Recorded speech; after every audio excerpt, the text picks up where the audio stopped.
Hello, students of class 9th. My name is Vikas and I'm going to teach you mathematics. As you know, currently we're discussing our topic polynomials. Since in last part we were attempting the numericals of exercise 2.3. So let's continue and attempt some more numericals of this exercise. So let's start with our first exercise of this part. हमें क्या करना है? हमें factorise करना है given polynomial को. अगर देखूं तो ये गिवन पॉलिनोमियल की डिग्री 2 है, यानी ये मेरे पास में एक क्वाड्रेटिक पॉलिनोमियल है और हमें पता है क्वाड्रेटिक पॉलिनोमियल को फैक्टराइज करने के लिए हम क्या करते हैं? हाँ, हम middle term splitting method use करते हैं. और अगर आप लोगों को याद हो तो मिडल टर्म स्प्लिटिंग मेथड कैसे यूज करते हैं? हम क्या करते हैं, इस मिडल टर्म को दो टर्म्स में क्या करते हैं, स्प्लिट करते हैं, सच दैट इन दोनों टर्म्स को आइदर ऐड करने पे या सब्ट्रैक्ट करने पे ये वैल्यू हमारे मिडल टर्म की इक्वल होनी चाहिए. हाँ कि ना? साथ के साथ इन दोनों टर्म्स को मल्टीपल करने पे, इन दोनों टर्म्स को मल्टीपल करने पे ये वैल्यू किसकी इक्वल होनी चाहिए? कोफिशिएंट ऑफ एक्स स्क्वायर जो कि 12 है और कांस्टेंट टर्म के मल्टीपल के इक्वल, यानी 12 टाइम्स 1 के इक्वल होनी चाहिए, यानी कि 12 होनी चाहिए. हाँ कि ना? अब देखा जाए तो हम किन्हीं भी क्वाड्रेटिक पॉलिनोमियल को मिडल टर्म स्प्लिटिंग मेथड या न्यूमेरिकल में कैसे करेंगे, ये अगर आपको याद है कोई बात नहीं, नहीं भी है तो अब अगर देखते हैं, हमें इस क्वाड्रेटिक पॉलिनोमियल को मिडल टर्म स्प्लिटिंग मेथड से हम क्या करते हैं, फैक्टराइज कर लेते हैं.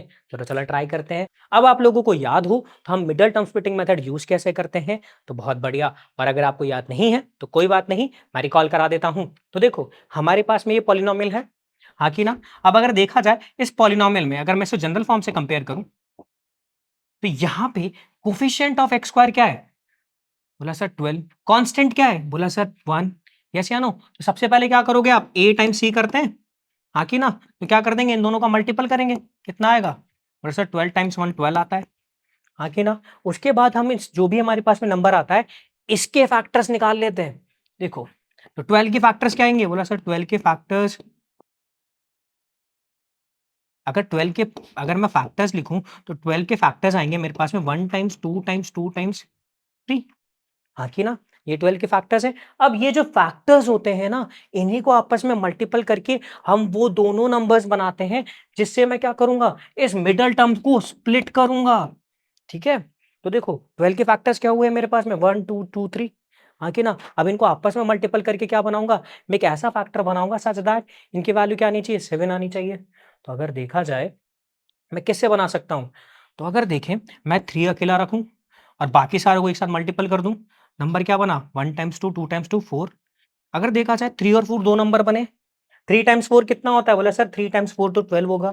मैंने इन फैक्टर से दो नंबर बनाए, उन दोनों का मल्टीपल 12 आ रहा है. बोला हाँ आ रहा है. उन दोनों को ऐड या सब्ट्रैक्ट करने पे वैल्यू मेरे पास में किसके इक्वल आनी चाहिए, कोफिशिएंट ऑफ एक्स के, क्योंकि मेरे पास में क्या है, 7 है. तो देखा सर 3 और 4 को ऐड कर दो, 7 बन जाएगा, हाँ कि ना?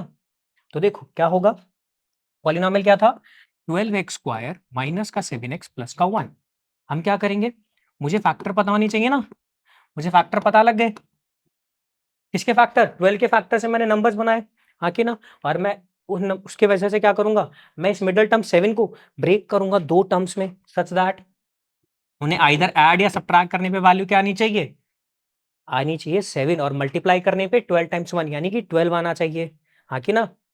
जब मैं इन दो टर्म्स में ब्रेक करता हूं m और n में, तो m और n को आइदर ऐड करने पे या सब्ट्रैक्ट करने पे वैल्यू b के इक्वल होनी चाहिए, साथ के साथ मल्टीपल करने पे वैल्यू a और c के प्रोडक्ट के इक्वल होनी चाहिए. ये कंडीशन ही तो होती है मिडल टर्म स्प्लिटिंग मेथड की. तो अगर देखा जाए मुझे नंबर क्या मिले, 3 और 4. अब 3 और 4 को ऐड या सब्ट्रैक्ट करूं कि 7 बने, बोला सर 3 और 4 को तो आप ऐड करो तो 7 बन जाएंगे, और जो भी करने पे आपके पास ये 7 बन रहा है या कोफिशिएंट ऑफ x बनता है, वो टर्म आप क्या कर दो, b से रिप्लेस कर दो या कोफिशिएंट ऑफ x से रिप्लेस कर दो.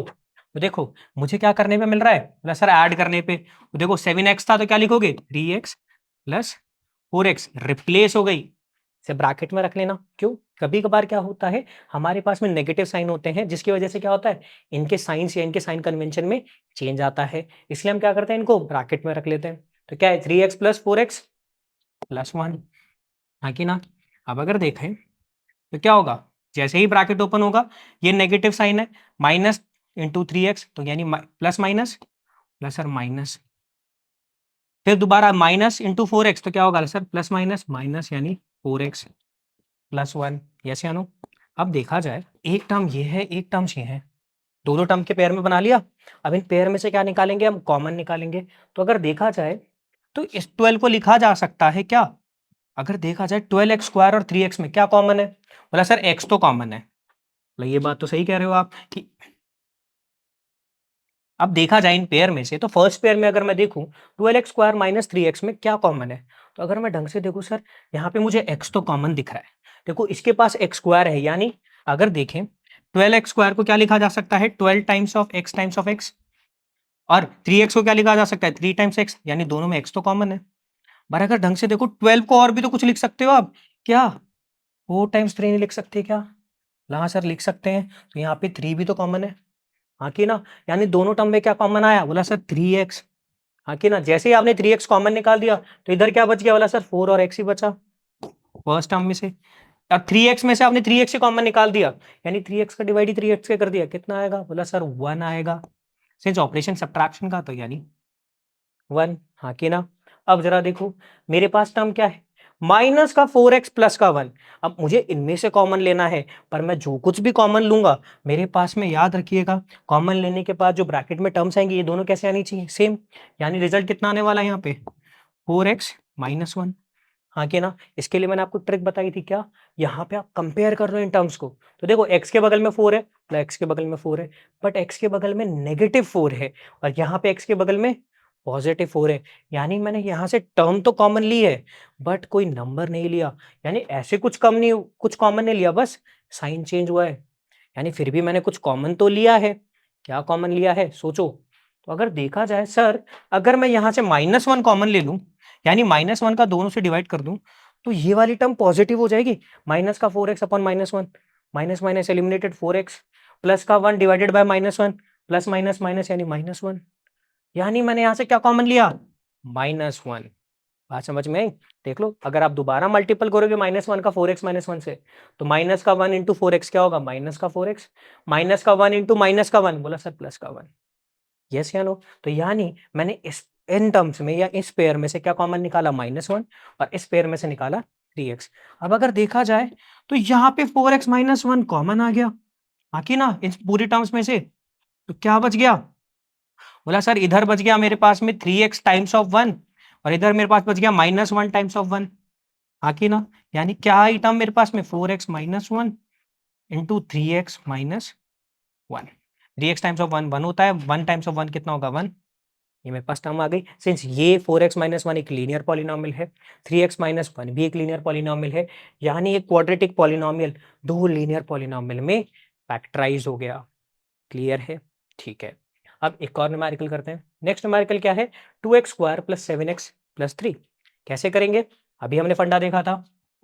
अगर देखा जाए इसे जनरल फॉर्म से कंपेयर करूं, तो यहाँ पे a2 है, b7 है, c3 है, यस या नो। तो क्या करेंगे, इस b या 7 को दो टर्म्स में ब्रेक करेंगे सच दैट कि वो दोनों टर्म्स को ऐड या सब्ट्रैक्ट करने पे तो कितना है b है, और मल्टीप्लाई करने पे a और c के मल्टीपल के इक्वल हो। तो कैसे करेंगे, पहले a और c को मल्टीपल कर लेते हैं, क्या आएगा 2 टाइम्स 3, जो कि कितना होगा 6, हाँ कि ना। अब 6 के फैक्टर्स अगर देखें, 6 के फैक्टर्स क्या होंगे, बोला सर 6 के फैक्टर्स होंगे 1 टाइम्स 2 टाइम्स 3।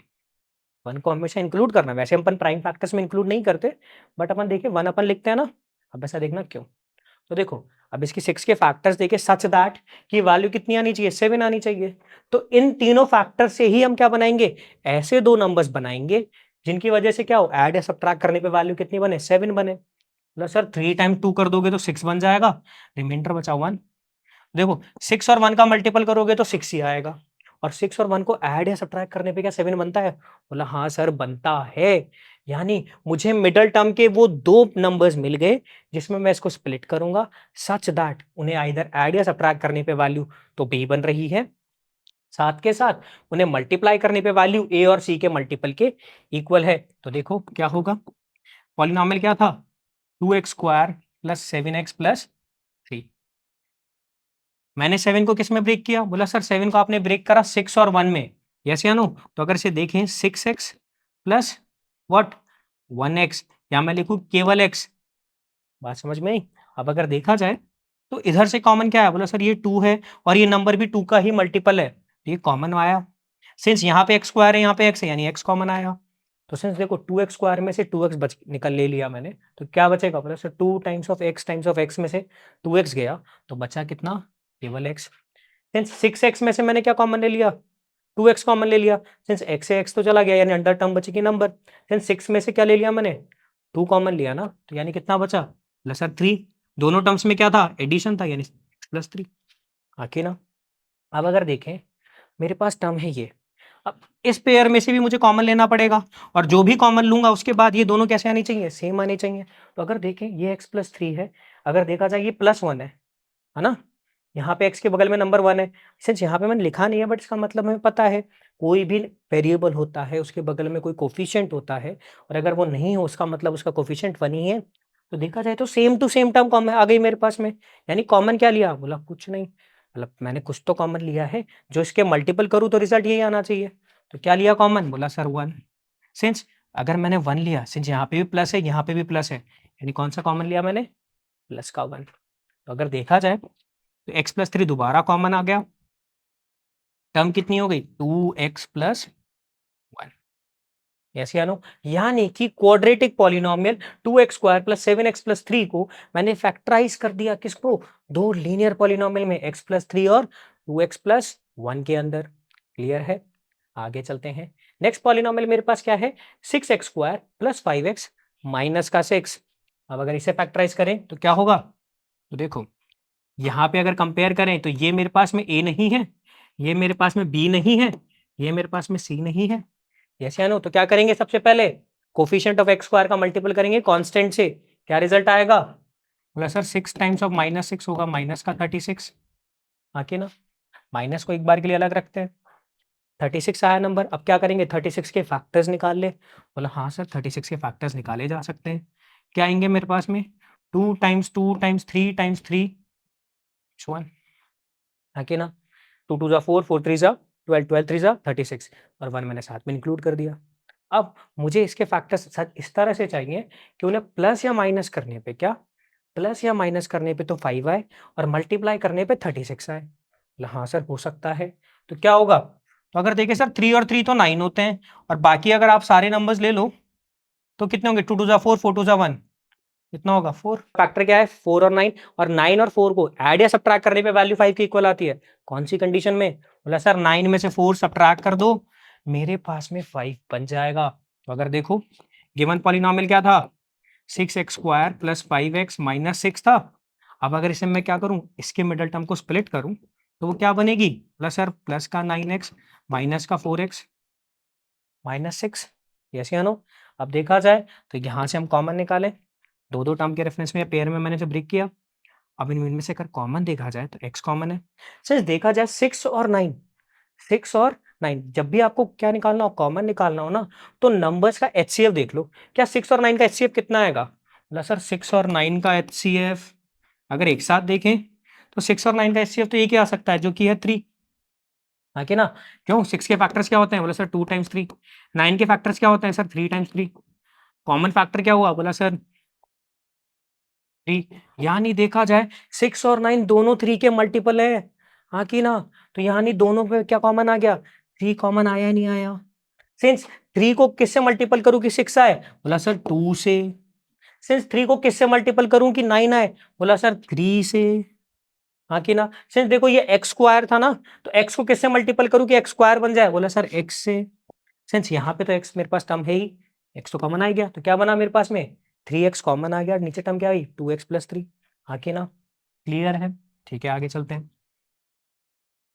अब देखे जाए तो माइनस का 4x माइनस का 6 है, क्या है, माइनस का 4x माइनस का 6।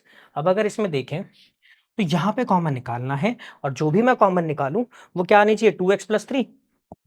हाँ कि ना, आप एक चीज देखो, मैं 2x को किससे मल्टीपल करूं कि माइनस का 4x हो, 2x को, पॉजिटिव 2x को किससे मल्टीपल करूं कि माइनस का 4x हो। बोला सर ये तो मुझे पता चल रहा है, अगर आपने पॉजिटिव 2x को माइनस के 2 से कर दिया तो -4 हो जाएगा। यानी अगर देखा जाए, मैंने जब इनको टर्म्स को कंपेयर किया, तो देखो मैं 3 को किससे मल्टीपल करूं कि माइनस का 6 हो, प्लस का 3 है माइनस का 6 बन जाए। बोला सर प्लस के 3 को माइनस के 2 से मल्टीपल करोगे तो -6 बनेगा। यानी जब मैंने इन दोनों टर्म्स को कंपेयर किया, यानी इसमें से मैं कुछ टर्म्स कॉमन निकालता हूँ और उसका आउटकम 2x+3 आना चाहिए। तो जब मैंने देखा कि इनमें से मैंने ऐसा क्या कॉमन निकाला होगा कि आउटकम मेरे पास में क्या, अगर मैं इसमें से जो कॉमन निकाला है आउटकम कितना आना चाहिए, 2x+3 आना चाहिए। तो मैंने जब कंपेयर किया तो मुझे पता लगा अगर मैं -2 कॉमन निकाल लेता तो यहाँ पे टर्म क्या बनेगी, 2x+3 ही बनेगी। मैंने कंपेयर करके पता लगा लिया, हाँ कि ना? अब आगे देखो, तो देखो 2x+3 इन दोनों में दोबारा कॉमन आया, क्या बच गया अंदर? बोले sir 3x times of 1 plus -2 times of 1, yes या नो? यानी क्या आया, 2x+3 times of 3x minus 2। यानी कि एक क्वाड्रेटिक पॉलिनोमियल को हमने दो लीनियर पॉलिनोमियल में फैक्टराइज कर दिया। क्या ये बात समझ में आई? ठीक है, आगे चलते हैं हमारे पास में नेक्स्ट न्यूमेरिकल पे। क्या है, 3x square minus 4x minus 4 है। अब देखा जाए, इसे कंपेयर करें स्टैंडर्ड फॉर्म से, तो देखो a की वैल्यू कितनी हुई सर? बोला सर 3। सिंस b यहाँ पे कोई वैल्यू या नंबर नहीं है, यानी b की वैल्यू कितनी हुई? बोला सर 1। c की वैल्यू कितनी हुई? बोला सर 4। कैसे करेंगे? इस b को ब्रेक करेंगे इन ऐसे दो नंबर्स में जिनका ऐड या सब्ट्रैक्ट करने पे तो 1 आए, ठीक है? साथ के साथ उनका मल्टीप्लाई करने पे वैल्यू a और c के मल्टीपल, यानी a और c क्या है? बोला सर 3 और 4, यानी कितना आना चाहिए? 12 के बराबर है। तो कैसे निकालेंगे? हम इसके लिए हमने प्रोसेस देखी थी, कैसे करेंगे? एक काम करो, 12 के फैक्टर्स निकाल लो। सर 12 के फैक्टर्स हमने भी देखे थे, क्या होते हैं? 1 टाइम्स 2 टाइम्स 2 टाइम्स 3। अब इन फैक्टर में से वो दो नंबर निकाल लो सच दैट उन्हें ऐड या सब्ट्रैक्ट करने पे वैल्यू b बने। इन्हें आपस में मल्टीपल करेंगे और एक ऐसे दो नंबर्स निकालेंगे जिनको ऐड या सब्ट्रैक्ट करने पे वैल्यू कितनी बने? कितनी बने? 1 बने, और मल्टीप्लाई करने पे वैल्यू कितनी आए? 12 आए। तो अगर देखें, सर मैं इन तीन को ले लूं और इसको अकेला रख दूं, तो 1 टाइम्स 2 होता है 4, और 3 अकेला है। 4 टाइम्स 3 कितना होता है? बोले सर 12। क्या 4 और 3 को ऐड या सब्ट्रैक्ट करने पे, क्या आइदर ऐड आइदर सब्ट्रैक्ट करने पे वैल्यू 1 होती है? बोला हाँ सर होती है। तब इसको आप सब्ट्रैक्ट कर लो, यानी देखा जाए मेरे पास पॉलिनोमियल क्या था, 3x square minus x minus 4 था, हाँ कि ना? अब इस पॉलिनोमियल में, यानी मैं बोलूँ 1 या इस 1x को मैं रिप्लेस करूं इन दो वैल्यूज के रेफरेंस में, तो क्या बनेगा? प्लस 3x स्क्वायर, यानी मैंने स्प्लिट कर रहा हूं, क्या होगा? माइनस का 4x प्लस का 3x। देखो क्यों? सिंस मुझे 4 माइनस 3 ही करना था, हाँ कि ना? बट देखो मेरे पास में b प्लस का 1 नहीं है, माइनस का 1 है। तो देखो 4 और 3 को सब्ट्रैक्ट तो करना ही है, बट वैल्यू माइनस की आनी चाहिए, यानी माइनस 4 माइनस 3 होगा। तो जैसे ही ब्रैकेट ओपन होगा तो माइनस और माइनस माइनस प्लस, तो ये प्लस का 3 नहीं होगा। यानी 3x square minus x minus 4 को आप ब्रेक डाउन कर सकते हो मिडल टर्म को, 3x स्क्वायर माइनस का 4x प्लस का 3, आगे की टर्म कितनी आई? 4, हाँ कि ना? अब देखा जाए इनमें से कॉमन क्या है, पेयर में देख किया कॉमन टर्म क्या है? बोला सर इन दोनों में तो x है। नंबर में देखा जाए 3 और 4, 3 एक क्या है मेरे पास में, ऑड नंबर है, या मैं बोलूँ फर्स्ट ऑड नंबर है, और 4 मेरे पास में गिवन नंबर है।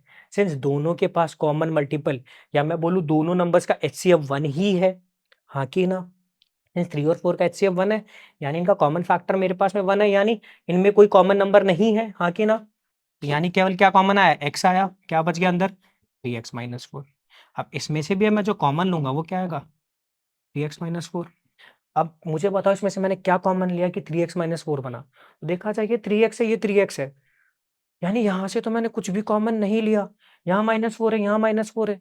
सिंस ये भी प्लस का है 3x, ये भी प्लस का है, ये माइनस 4 है, ये माइनस 4 है, यानी कुछ कॉमन नहीं लिया। नहीं लिया है क्या? ऐसे कौन से नंबर से मैं मल्टीपल करूं कि ये दोबारा 3x माइनस 4 बन जाए? प्लस सर प्लस 1 से कर दो, क्योंकि 1 का किसी भी नंबर पे इम्पैक्ट नहीं होता मल्टीप्लिकेशन के केस में। यानी यहां से मैंने क्या कॉमन लिया? प्लस का 1। अब देखो 3x माइनस 4 दोनों में से कॉमन आ गया, क्या बच गया? बोला सर x प्लस 1। यानी इन दोनों पॉलिनोमियल को आपस में मल्टीपल करूंगा तो मेरे पास में ये क्वाड्रेटिक पॉलिनोमियल आ जाएगा। या मैं ये कहूं 3x माइनस एक्स माइनस 4 के अगर मैं फैक्टराइज करता हूं मिडल टर्म स्प्लिटिंग मेथड से, तो मेरे पास में फैक्टर आते हैं 3x माइनस 4 और x प्लस 1। क्या ये बात समझ में आई? ठीक है, सो इस पर्टिकुलर पार्ट के लिए इतना ही। अब नेक्स्ट पार्ट में हम हमारी एक्सरसाइज के और न्यूमेरिकल्स को अटेम्प्ट करेंगे। सो थैंक यू एंड जय हिंद।